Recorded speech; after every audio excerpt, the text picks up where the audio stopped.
Պետական անվտանգության ծառայության կողմից ձերբակալված Լևան Ախոբաձեի անունով գրանցված գույքում դեռևս քննչական գործողություններ են ընթանում։ Խուզարկությանը մասնակցում է մեղադրյալի փաստաբան Ռաժդեն Կուպրաշվիլին։ Փաստաբանը չի քննարկում իրավական մանրամասները եւ իր պաշտպանյալի դիրքը, բայց հասկանում է, որ նրան ձերբակալել են լուսաբացին իր սեփական տանը։ Նրա խոսքով Լևան Ախոբաձեն դեռևս ցուցմունք չի տվել քննչական մարմին եւ քննչական գործողությունների ավարտից հետո նա կայցելի ձերբակալվածին։ Հիշեցնենք, պետական անվտանգության ծառայության կոռուպցիայի դեմ պայքարի գործակալության աշխատակիցների կողմից իրականացված քննչական միջոցառումների արդյունքում, մասնավորապես խոշոր չափի կաշառք վերցնելու փաստի առթիվ, ձերբակալվել է պետական անվտանգության ծառայության նախկին պետի տեղակալ Գրիգոր Լիլուաշվիլին։ Ինչպես նշվել է պետական անվտանգության ծառայությունում կայացած ճեպազրույցի ժամանակ, հետաքննությունը տարվում է քրեական օրենսգրքի 338-րդ հոդվածի 3-րդ մասի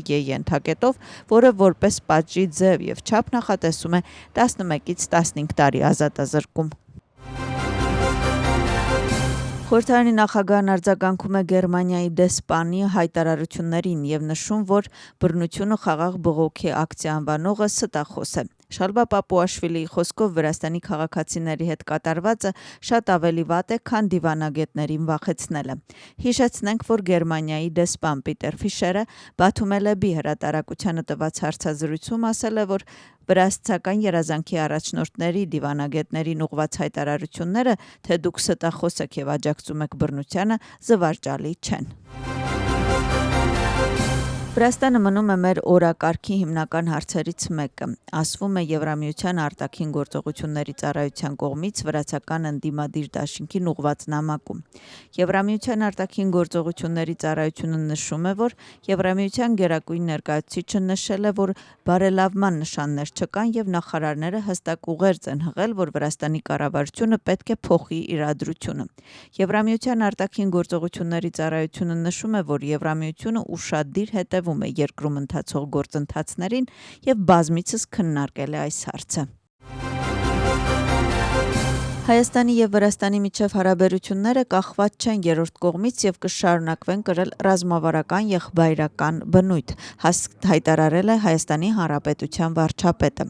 Այսպես է Նիկոլ Փաշինյանը պատասխանել Իրակլի Կոբախիձեի այն խոսքերին, որ Եվրամիությունը չի կարողանա ազդել Հայաստան-Վրաստան հարաբերությունների վրա։ Լրագրողի հարցին ի պատասխան Փաշինյանը նշել է, որ Վրաստանը կարևոր եւ առանցքային դեր է խաղում Հայաստան-Եվրամիություն հարաբերություններում։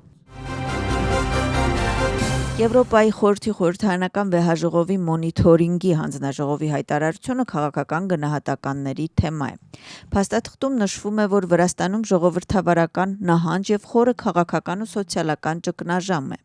Ժողովրդավարական նահանջ, ինչպես նաև քաղաքական ու հասարակության, քաղաքական ընդդիմության եւ այլախոհության նկատմամբ ճնշումներ։ Մամուլի հաղորդագրության մեջ նաև ներկայացված է Էդիթ Էստելայի եւ Սաբինա Չոդիչի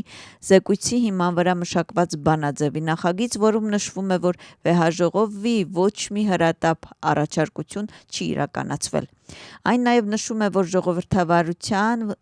շարունակական քայքայումը լուրջ կասկածներ է առաջացնում իշխանությունների կողմից Վրաստանի անդամակցության եւ Եվրոպայի խորհրդի անդամակցելու պարտավորությունները կատարելու պատրաստակամության վերաբերյալ։ Խորհրդարանականները նաև նշել են, որ Վրաստանում ներկայումս բացակայում են իսկապես ժողովրդավարական ընտրություններ անցկացնելու պայմանները, ինչը կապված է դեմոկրատական ընդդիմության եւ քաղաքացիական հասարակության եւ անկախ լրատվամիջոցների նկատմամբ անողոք ճնշումների, ինչպես նաև երկրում առկա ծայրահեղ սոցիալական եւ քաղաքական բևեռացման հետ։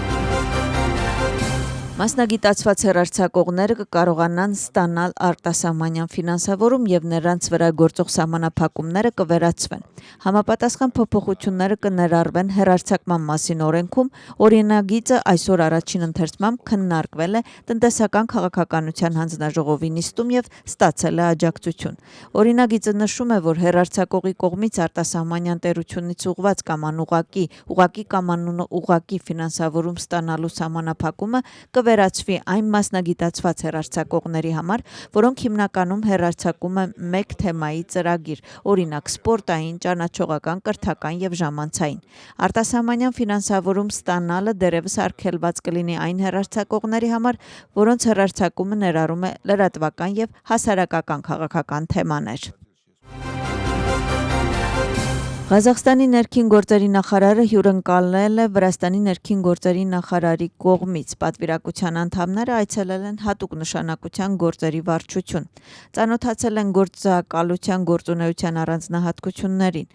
զննել են ժամանակակից տեխնիկական սարքավորումներն ու ենթակառուցվածքները։ Այցի շրջանակներում հատուկ նշանակության գործերի վարչության աշխատակիցների մասնակցությամբ անցկացվել են ցուցադրական մարտավարական վարժանքներ։ Կառավարության աշխատակազմի ղեկավարը հանդիպել է Վրաստանում Թուրքիայի դեսպանի հետ։ Ուշադրությունը կենտրոնացվել է երկրների միջև ռազմավարական գործընկերության եւ բարձր մակարդակի քաղաքական ու տնտեսական հարաբերությունների վրա։ Նշվել է արդյունավետ համագործակցություն ինչպես երկկողմ, այնպես էլ բազմակողմ ձևաչափերով։ Զրույցի ընթացքում անդրադարձ է եղել նաեւ միջին միջանցքի եւ Վրաստանի ու Թուրքիայի միջև գործընկերության ռազմավարական նշանակությանը։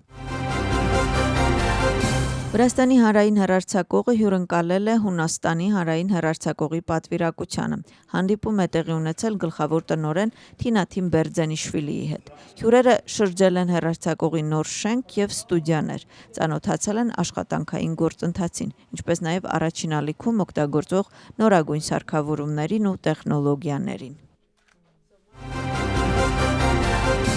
Մայիսի 26-ի նախապատրաստական աշխատանքները ընթացքի մեջ են։ Անկախության օրը նշելու համար զորակոչիկները երթում կտան Ազատության հրապարակում։ Առավոտից պաշտպանության ուժերի տարբեր ստորաբաժանումներ տեղում փորձեր են անցկացնում։ ԲՄ-ի տեղադրման աշխատանքները նույնպես ընթացքի մեջ են։ Թբիլիսիից բացի երթումը տեղի կունենա երկրի պատմական նշանակություն ունեցող 12 վայրերում։ Ողջ երկրի մասշտաբով ձեռնարկվում են համապատասխան միջոցառումներ հատուկ ներգաղթային վերահսկողության ուղղությամբ։ Ձերբակալվել է 46 անօրինական ներգաղթյալ, այդ թվում Եմենի, Պակիստանի, Հնդկաստանի, Թուրքմենստանի, Չինաստանի, Կուբայի, Սուդանի, Նիգերիայի, Ռուսաստանի, Բելոռուսի եւ Եգիպտոսի քաղաքացիներ։ Նրանք երկրում անօրինական էին գտնվում։ Ներկայումս ձերբակալվածները պահվում են միգրացիայի վարչության ժամանակավոր տեղավորման կենտրոնում։ Համապատասխան ընթացակարգեր են իրականացվում նրանց երկրից վտարելու համար։ Առանձնապես խոշոր չափի թմրանյութերի ապօրինի ձեռքբերման, պահման եւ իրացման մեղադրանքով ձերբակալվել է օտարերկրյա քաղաքացի։ Նրա անձնական եւ բնակելի տան խուզարկության ժամանակ որպես ապացույց առևանգվել է վաճառքի համար նախատեսած մեթադոն թմրանյութի 23 փաթեթ։ Հանցագործությունը նախատեսվում է 20 տարով կամ ՑՄ ազատազրկում։